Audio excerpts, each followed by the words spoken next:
We have two poets who are going to be reading first, and the first one is Paul and Savas. He's a member of the American Academy of Poets and the Poetry Society of Virginia, and his works have appeared in the King's Pointer magazine, the Liberty Journal, Wooden Boat magazine, the Rice Review, and the William and Mary Review. Paul, thank you so much for coming to read your poems. Will you please take it away?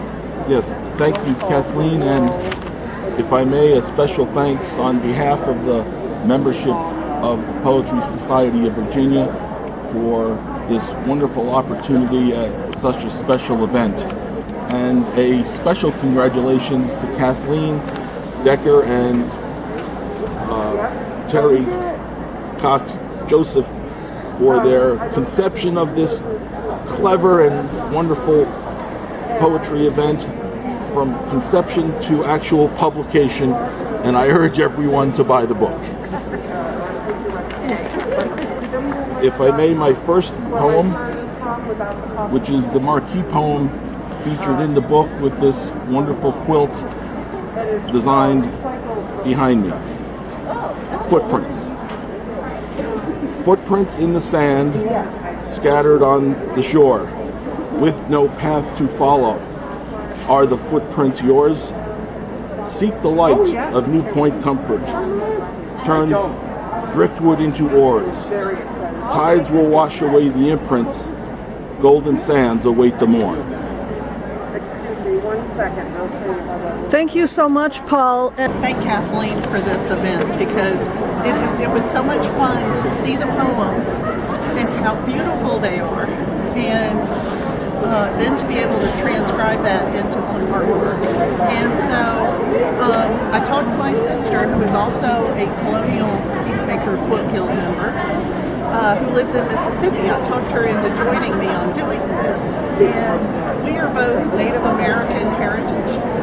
And so we designed the quilt so that you could see the different sections of the quilt connotating meaning and from the poems. And that's why we have the running water is this diagram. This is the Native American symbol for running water. This is the talking stick the Native American tribe leaders hold when they pass it around while they're talking. And this is a walking stick, because the poems talk about the pathways that we take in life, and whether we walk on the path by the shore or by the stream. And so you can see the quilter, Jennifer Evans, did a beautiful job quilting the flow and the pebbles. And in particular, the feather is always on top of the talking stick. And the crosses here are the pathways. So, yes. Thank you, Mary. And her sister's name is Julia Lewis. Thank you so much, and thank you, Paul. What a triumph.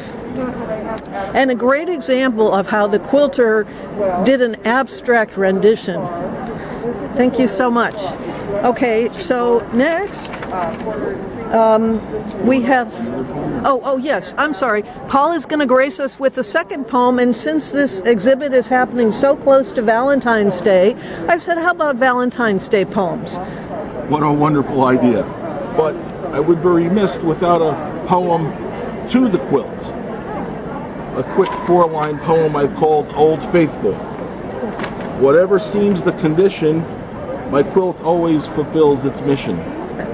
To comfort and cover any position at picnics, the loft, or competition. Very good. I like that. Very nice. Yeah, I like that one. And now, the Valentine's poems, which are really a collection of 3 short poems in we'll call a poetry triptych. The first, Valentine's Day. Now and again, this day will find you, to gather love and light around you, and still increases more and more the deepest love we still adore. The next, Dear Saint Valentine. Open my eyes so I can see portraits of love painted for me. Open my ears so I can hear poems of love whispered dear.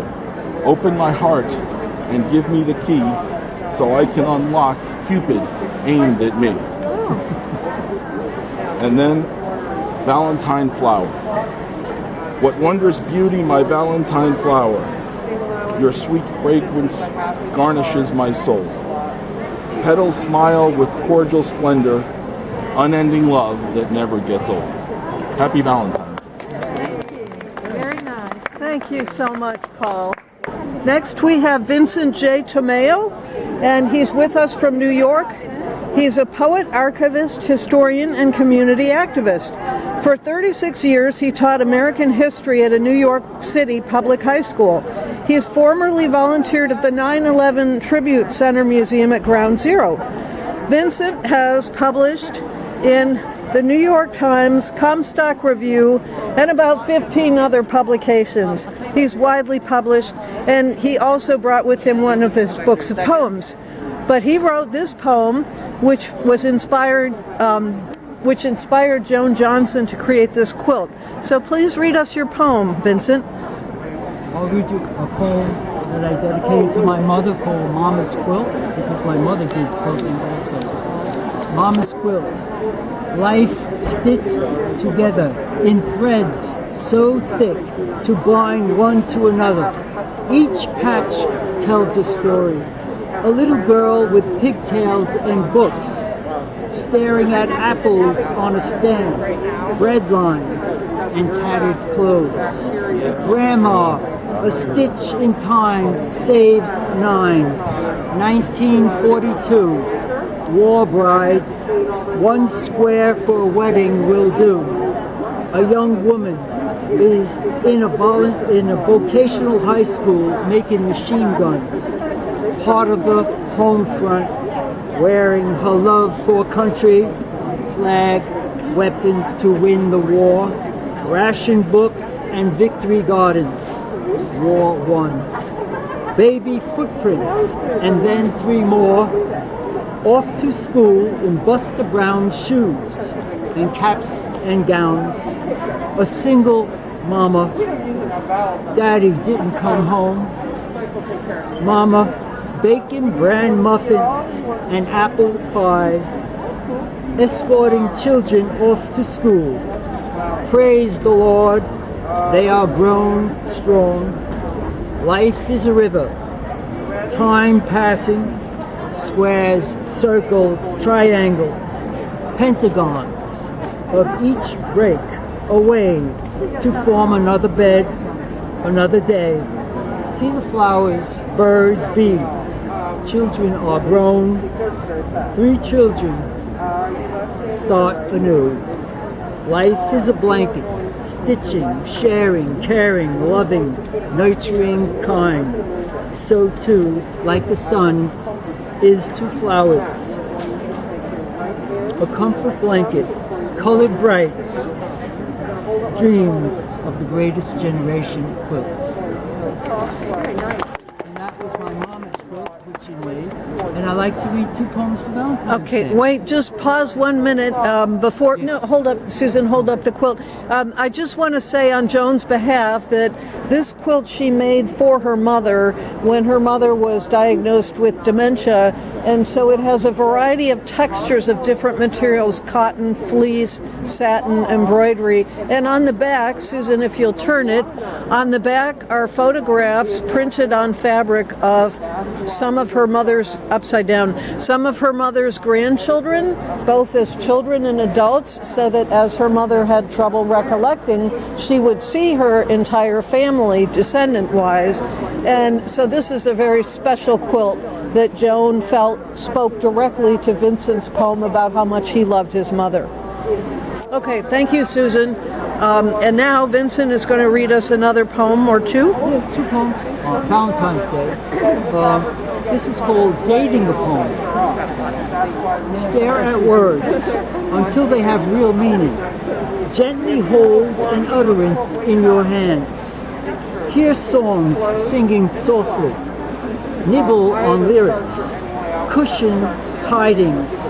in a silken down, find deep comfort in their significance.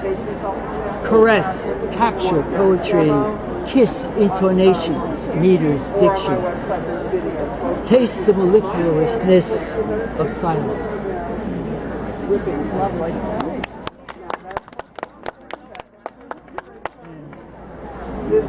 If I were a poem, I would be as mellow as the morning sunlight.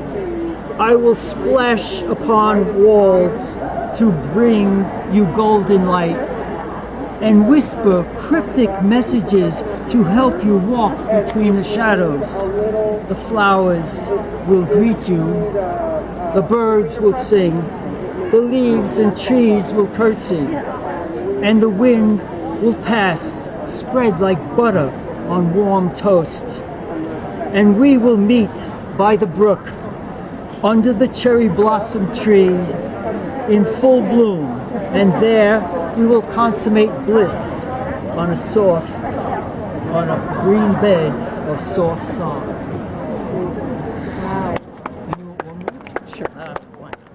Yes. Your smile bursts forth, opening doors, letting in light, soft, warm, serene, shining. Your face, such a delight. It is only proper and fitting we enter a garden where mellow music is playing, water cascading down a wedding cake fountain. The scent of flowers fills the air. There I will steal a kiss and maybe something more. Thank you so much, Vincent. All the way from New York to Hampton. Thank you. Thank you.